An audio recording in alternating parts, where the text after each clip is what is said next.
Okay, so Red Sister by Mark Lawrence. Spoilers. This is video 2 that I've recorded today.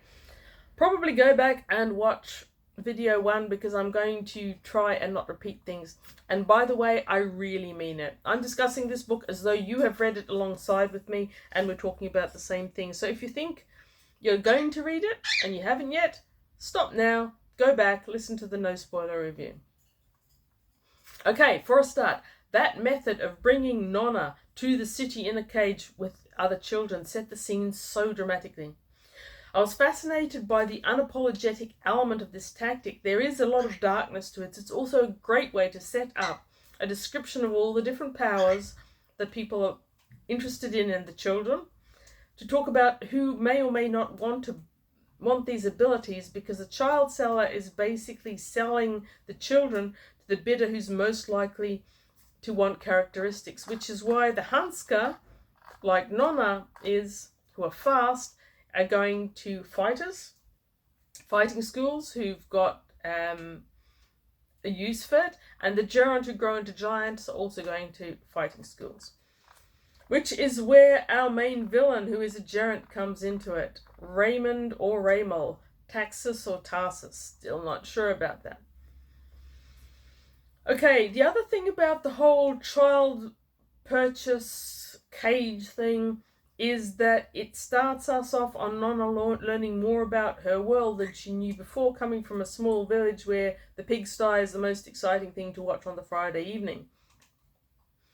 It's a great way of describing how cheap life is in this medieval style world, medieval with magic, but medieval, and how children are the lowest of the low, worth absolutely nothing unless their families are wealthy. That was great. So Nonna's gone to this place which trains fighters, and because it's a narration, I never really understood what it was called. The word just slipped through my brain. I don't know if it's a word that I meant to recognize and I couldn't because of the intonation, or if it's an invented word for, hey little girl, come back, come on, birds. Or if it's an invented word for this ring fighting place. Whichever. The hanging scene. That's the scene where Nonna goes to the convent. And in this early part of the book, Mark Lawrence is completely and utterly messing with our head. But with the hanging scene, it's top-notch reading and listening for me. And it was 100% sleight of hand. So the hook. No child ever truly believes that they'll hang, even if they're already standing on the dais, the rope's already around their neck. They always think there's going to be a reprieve. And the next thing you know, they are being reprieved, only Lawrence has messed with your head again. And this is some really agile writing that I really enjoyed. It's like watching a very skilled street magician play that game where they've got 3 cups and a queen or a ball under one of them, and they're moving the cups around. Where is the ball or the coin? Is it under this one? Is it under none of them? Is it under all of them? And that's what Mark Lawrence does with the hanging scene, and I was really pretty in awe of how he does it. The child knows that there's going to be an intervention, that they're not really going to hang, and then there's an intervention. But wait, was it the same child? Man, I love that writing. Spectacular prestige. So, at the beginning of the book, I've heard a few people say that it's slow to get into. I get it. It's a large book, and there's plenty of time to slowly build the cage experience, and slowly build the hanging sequence, and slowly build Nonna. Nonna particularly is a slow build. And after enjoying all that early bit a lot, there was a point where I didn't love it quite as much. I've certainly read enough. Chosen One goes to school to learn to be a fighter, a magician, a whatever, all the things. I've read so many of them that I went into this part, I have to admit, with a certain amount of resignation. It was good. It was well written. It often had new stuff that I haven't read recently, or old themes that are reworked so they felt new. Nonna's learning arc had a few twists that I found unexpected. But basically, we are chosen one goes to school and she learns to poison. It's not Snape in the dungeon, it's the poisoner and it's caves, but you know, it's different. It's like those t-shirts you used to be able to buy in Thailand, same but different. And of course, Nonna is a Hanskar, so she's really fast and she's learning to fight. She's going to be a Red Sister, which is the fighting chapter. She's not going to be a Grey Sister, which are something mysterious. Only later we learn that she's got this magic. And again, Lawrence is doing sleight of hand with the magic. It's like, did she always have the magic? Is she really the chosen one who brings together all the different traits? Or isn't she? Is she the shield to Arabella? Arabella is another great theme. It's like you've got the rich child who joins the convent at the same time as Nonna. She's got everyone in the palm of her hand. Nonna is this outsider who trusts no one. And the way in which they develop a relationship is very well done. Again, sleight of hand. Arabella is meant to be the golden chosen one, but the chosen one comes with a shield and Nonna is going to be her shield. Abbess Glass claims about all these things about the prophecy and how they relate to one child or the other. But later, Lawrence twists it all on us again, and Abbess Glass doesn't believe in the prophecy. She's just using it for her own ends to keep the convent safe. So is Arabella the chosen one? Well, the prophecy was invented, so she can't be.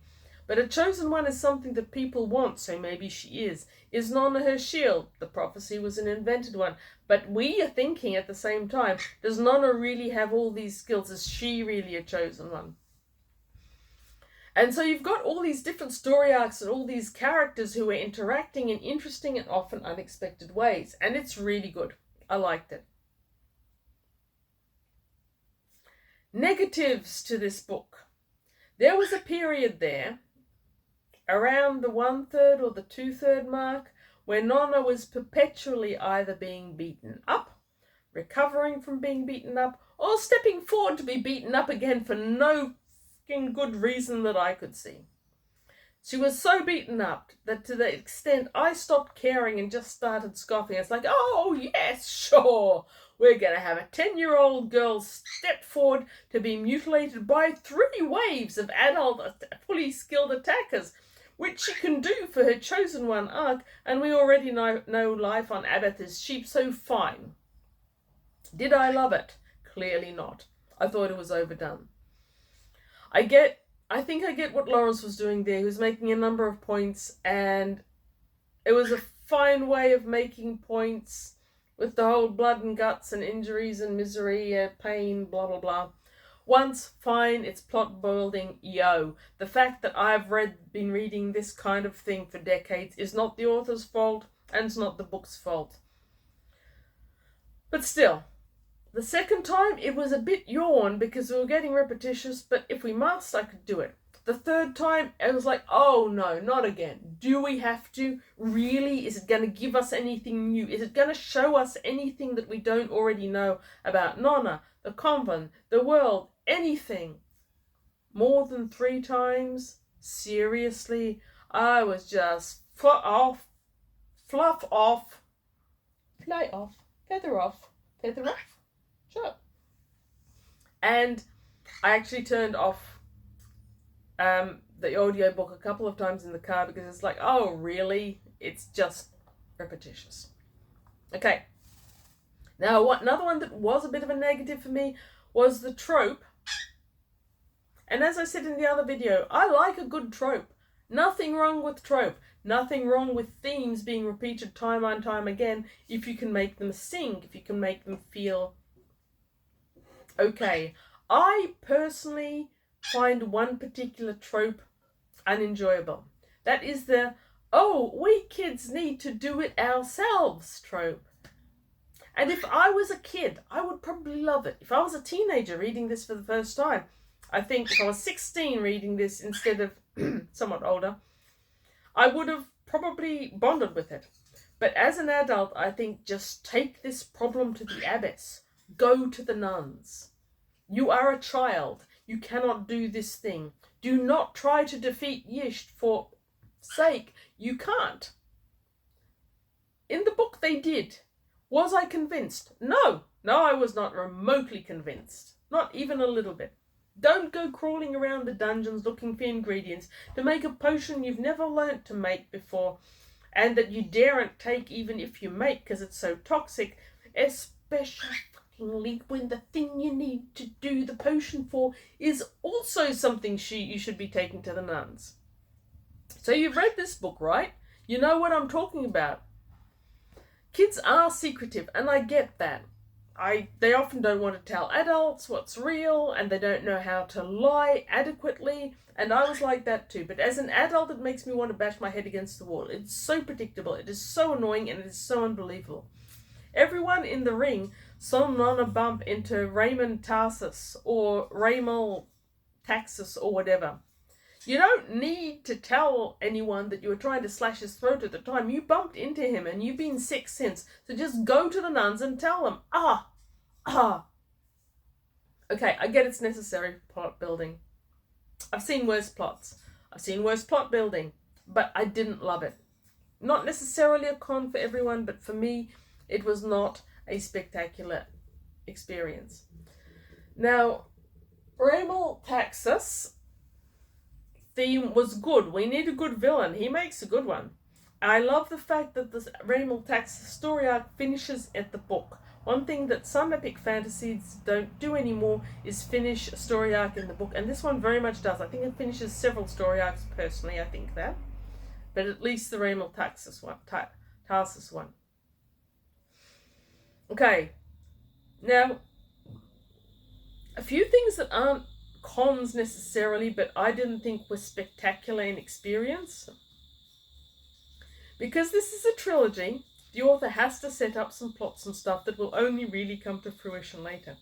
That's part of what the whole framing of the novel bit was, I guess. And when you are... the whole in the beginning, when you're sending soldiers to take a nun, great opening for the book. That was a complete hook. I really loved it. I didn't love what happened with the framing at the end. I get it. I just didn't love it. I thought the ending where the demon-ridden Raymond Tarsus was taken down was a better ending, but whatever. Ysht and Zol.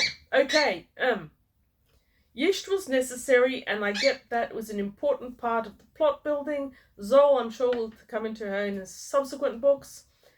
In Red Sister, Lawrence seems to be fond of the enemies to lovers kind of trope. They're not lovers. Enemies to friends. So Clara started as a friend, but she becomes an enemy, and I suspect somewhere in the future she's going to become a friend again. Ara started off as an enemy, but now she's a friend. And I've got a feeling that Zol in another book is going to do the same thing. Enemy to friend sort of thing. Now, I get that we needed a distraction because every group needs someone in them to be disliked. That's how group dynamic works, and I get that Zol works well in that regard here. I too disliked her. I'm sure everyone did. But Ysht and Zol, I didn't love them in the book. I thought they felt unfinished. I thought they felt...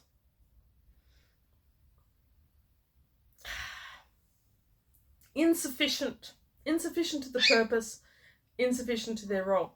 Now, I think that they were there to serve as a distraction for Clara's betrayal. Not for us. I'm pretty sure that most experienced readers saw that coming some way back. I'm pretty sure that Mark Lawrence telegraphed the fact that she was going to be the betrayer quite early on. But the characters saw Clara as a friend, and they needed that distraction of Zol and Ysht as the villains. I get all of that. I still feel they weren't seamless in the narrative, and I didn't love it. Nonna Grey, our protagonist. By the end, we are bonded to her. I certainly was bonded to her. But did anyone else notice that sneaky little bit where she's called not Nonna Grey, but Nonna something else by the people who are trying to extract her from the cave? Cute. I like that.